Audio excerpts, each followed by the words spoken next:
all my fight fans? So we got ourselves some interesting news that recently broke last week. You got Paulo Costa just so happens to be signing a 4-year contract, I believe it is, or a fight contract, I should say. Excuse me, not 4 years, for a fight contract, and it's going to be making him. It's going to make him the highest Brazilian paid athlete in the UFC.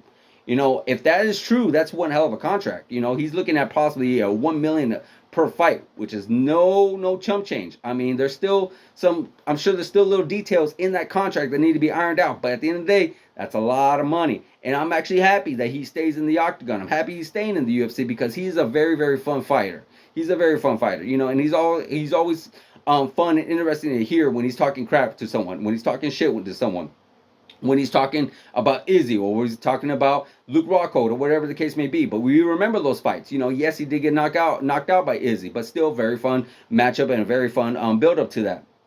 We saw that great fight that he had with Yoel Romero, with Luke Rockhold. Those guys went to war with each other. They guys literally left it all in the cage with each other. So yes, it's very fun and very happy to see him still staying within the UFC. Now, what's going to be next for him? Well, why not give him Khamzat Chimaev? We need someone at middleweight to face this killer, this guy who is just a monster in the division. Whether it's at welterweight, whether it's at middleweight, you never know. Maybe at light heavyweight. You got Khamzat Chimaev, who is looking to make his renewal in the middleweight division, because he did previously fight in the middleweight division a couple years back. But he's looking for a big contender in the middleweight division. Why not give him Paulo Costa? We remember back in that build-up with him and Nate Diaz, when Nate Diaz and him were supposed to fight each other back in September. I believe Paulo Costa was at that PI or something with the UFC over there in Vegas and such like that. And what ended up happening is you got Paulo Costa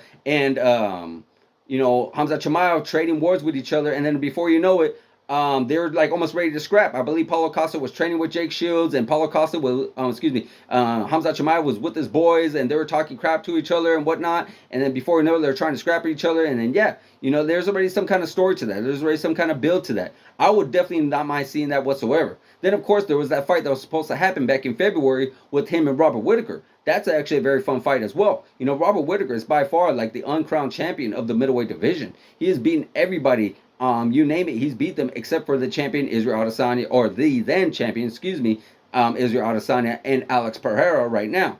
Those guys are going to be duking out in April, a couple more weeks, for the middleweight strap as well. So Robert Whittaker is definitely looking to keep himself busy right now. So yeah, that fight could definitely be linked up as well. And I definitely would not mind seeing him versus Sean Strickland. So guys, there's a lot of fun fights for Paulo Costa to be linked up to. A lot of fun fights, and he's one hell of a fun fighter.